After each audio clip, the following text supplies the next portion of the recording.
to operate and treat a water system, and that's something that we're constantly working on to make sure our crews are properly trained on how to operate a system. And then finally, a really important aspect to the water system in the last couple of years has been our communication with our customers. You know, up until like the last year or two, our primary, or pretty much the only way we regularly communicate with our customers is through the annual water quality report. It's commonly referred to now as the Consumer Confidence Report. And I would encourage everyone in this room to visit chapter.com, where we have probably a good 10, 15 years of our annual water quality reports that you can learn more about the water system. But really the water report is just our, the way we share the contaminants that we've tested for and what those concentrations are, and what those concentrations mean to your health. And I can tell you that we currently meet all primary health standards. Occasionally, you know, we'll have an unexplained glitch in the system, but again, I encourage you, if you have the time, that would probably facilitate what you guys are doing. And over the years, we've been kind of slowly phasing out bill inserts, paper copies of notices and information, and we've really gone pretty intense with the mobile apps and the social media campaigns that can keep everyone informed.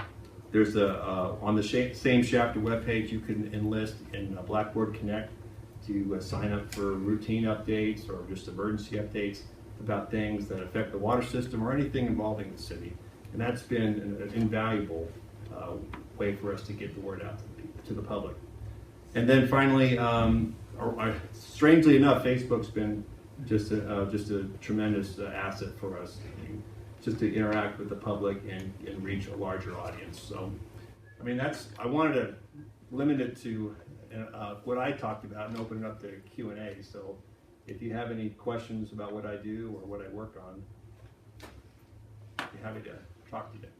The new housing development that's being built closer to Highway 99, is that Shafter and you providing water for them, or are they getting it from Bakersfield?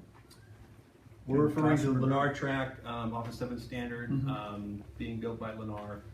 The development is referred to as Gossamer Grove, and it is in the city of Shafter, but it is being serviced by Oildale Mutual, which did extend its infrastructure across 99 to the development. And what is worth noting is that it's one of the few, or the only one I know of, that's going to have a dual water system where the irrigation system will be served by a non-potable source, and the building will be served by a potable source. So you're going to have two different connections. Interesting, thank you. So is there going to be warnings for, like, so the kids don't drink out of the garden hose and stuff? Yeah, we're permitted through the state, and you know, I want to first disclose that we're not the health experts. We don't really want to tell what the public what's safe, because that's not our job. Yeah. So if the state or the county health departments think that isolating the water source from the public is the appropriate action, then we would do that. Yes. Are you referring specifically to the Gossamer Grove? I think he's talking about the non-potable. Yeah, the non-potable at the new development. Oh, I'm sorry. Yeah, I mean, are they going to make you guys? Are they making them? Do you know? Are they making them color code them? You know, so yes, everything's color coded, and I'm sure that once prior to occupancy, they'll be furnished with the do's and don'ts of a typical dual system.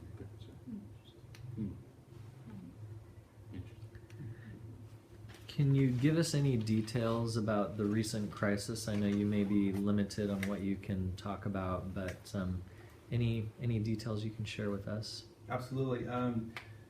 As I'm sure we read in the newspaper or saw in the news prior to Christmas, the city of Shafter, through routine testing, did have positive detection for what's referred to as total coliform. Basically, total coliform is a form of bacteria, and it's not meant to suggest that there's a health risk, but it's meant to suggest that there might be something worth testing for, some additional testing. And what was troubling for us with that incident was, you know, I mentioned that we had dozens of sampling collection points in the system, And even though the core city, where all of our wells are at, tested negative, the outlying areas all had positive detections at the same time. And, you know, we don't really have time to interpret what that means, and neither does the state or the county.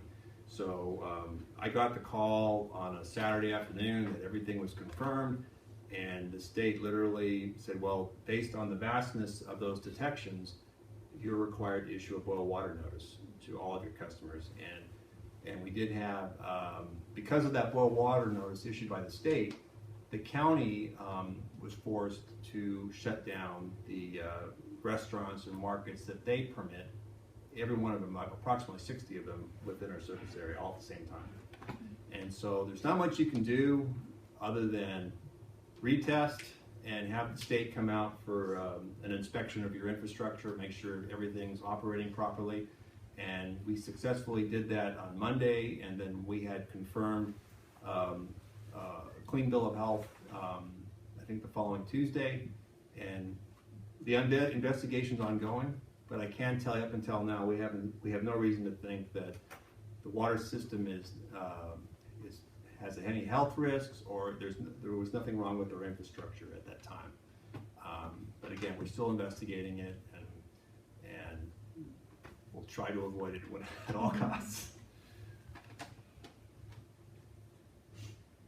So were they members from your staff that tested it, or was it the health department that, or is there a normal way of testing? Yes, systems? up until we normally sample our own wells and various points of the distribution system ourselves with our own crews, because they're trained to do that.